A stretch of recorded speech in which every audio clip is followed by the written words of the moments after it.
the T25552 Traxxon Master Pack on Grizzly.com. I'm going to start working on the drawers next for the wine hutch. And for the drawer fronts and the drawer backs, I'm going to use this piece of 4/4 maple.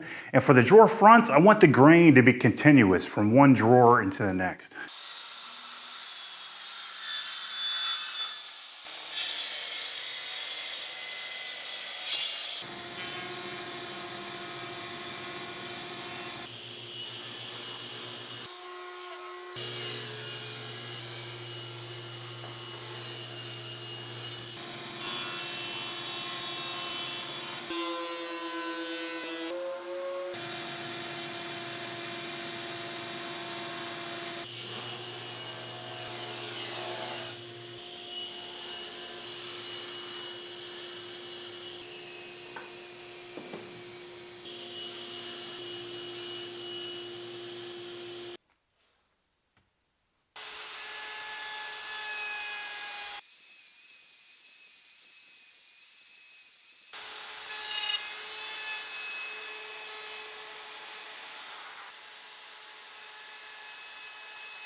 I use some carpet tape to attach a template to make a recessed drawer pull.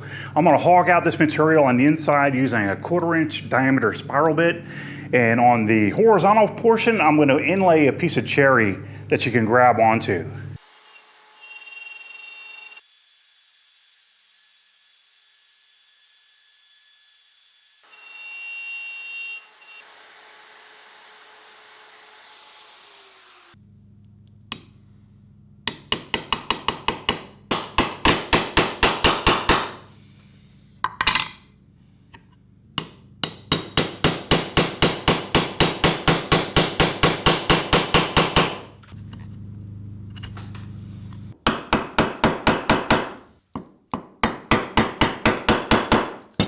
I ease the edges of the circle portion of the recess, and the next thing I need to work on is a piece of cherry that's going to run end to end across the horizontal portion of the recess. And I'm going to make it so that it's about 1/8 of an inch proud of the surface of the maple.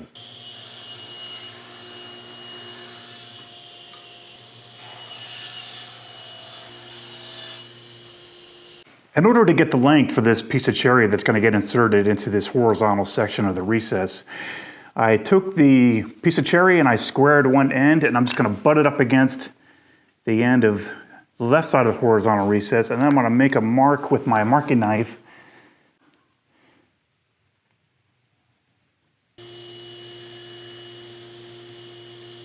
When I go to bang this piece of cherry into the recess, I want some assurance that this middle section of the pull is going to be dead flat with the bottom of the recess. So at the table saw, I nibbled away some of the material at the very ends, and now I'm just going to clean it up with a chisel.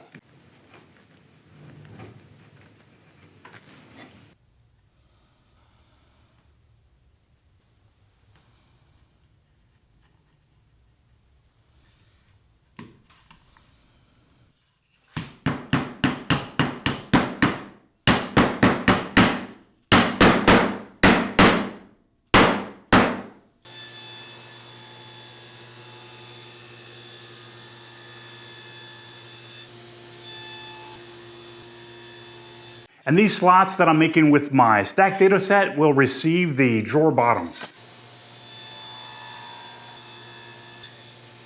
These pieces that I'm milling now are going to get attached underneath the drawer, and they'll later receive a groove, and that groove will ride on the drawer guides in the case.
So when you guys weren't looking, I went ahead and glued up both drawers. So the next thing I'm gonna do with my block plane is level out these tails so that they're nice and flush with the drawer fronts and the drawer backs.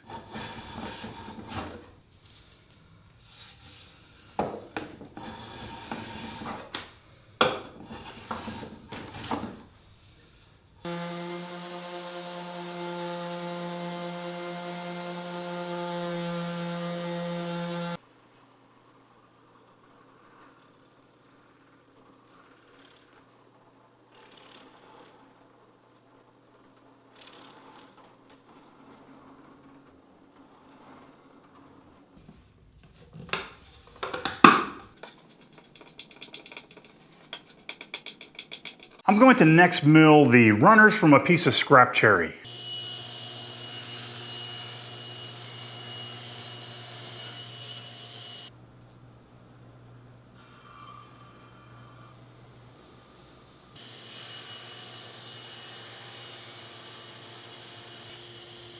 Now this is the tricky part of setting the drawer guide on top of the drawer support, and this is the method that I've used in the past and it seems to work okay. I leave the drawer runner long in the back so that I can, once the drawer is inserted over the runner, I can use a clamp and tighten down the runner to the back on top of the drawer support. And I'll just slowly pull the drawer out little by little and I'll fire a nail in as I go.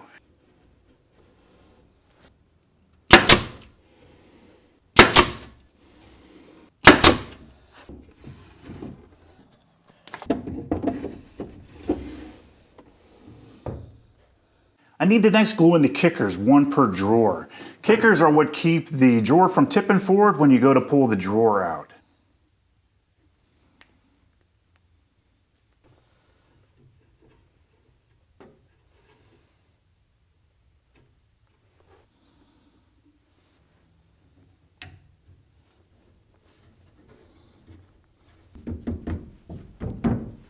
And these corner brackets, one in each corner, will secure the lower shelf.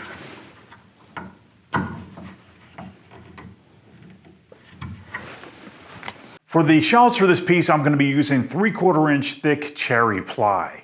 And I'm going to need to edge band all of the fronts of all the shelves with some solid cherry.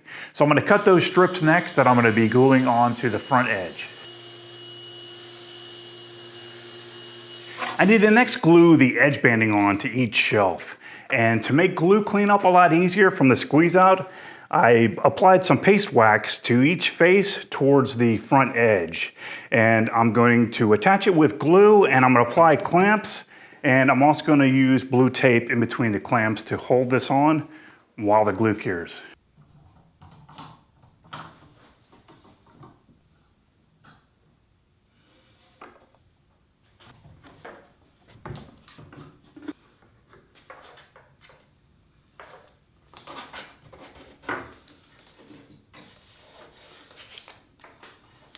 Okay, so I think this is the first time I've tried using blue tape to hold the edge banding on, and it really doesn't do that great of a job. I couldn't get enough pressure applied with the tape in between the clamps, so I just ended up throwing on a bunch more clamps. The edge banding was intentionally left proud of the surface so that I can come back after it's glued up and flush it down to the surface using a trim router. So I'm going to use a trim router with an edge guide, and I'm also using a DIY faceplate that only covers half or the front section of the trim router.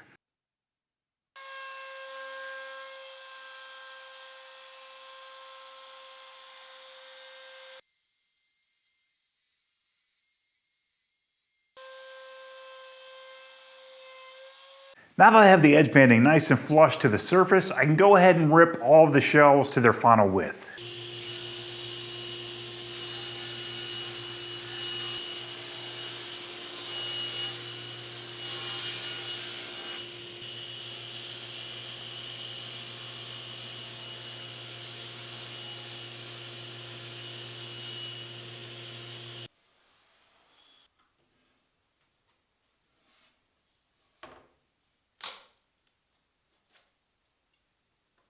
With the shelves cut to length and width, I need to next do the tricky part of this shelf installation, and that's notching around the corners of the posts. And I also need to notch around the back of this center panel divider. So that's what I'm gonna tackle next, and I'm gonna use my table saw and a crosscut sled.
The next video should be the final video in the series where I finish the wine glass holders and also the wine storage system underneath. So I really would appreciate your help if you would become a supporter of Garage Woodworks through Patreon. You can find a link to my Patreon page in the video description below and also the first comment below.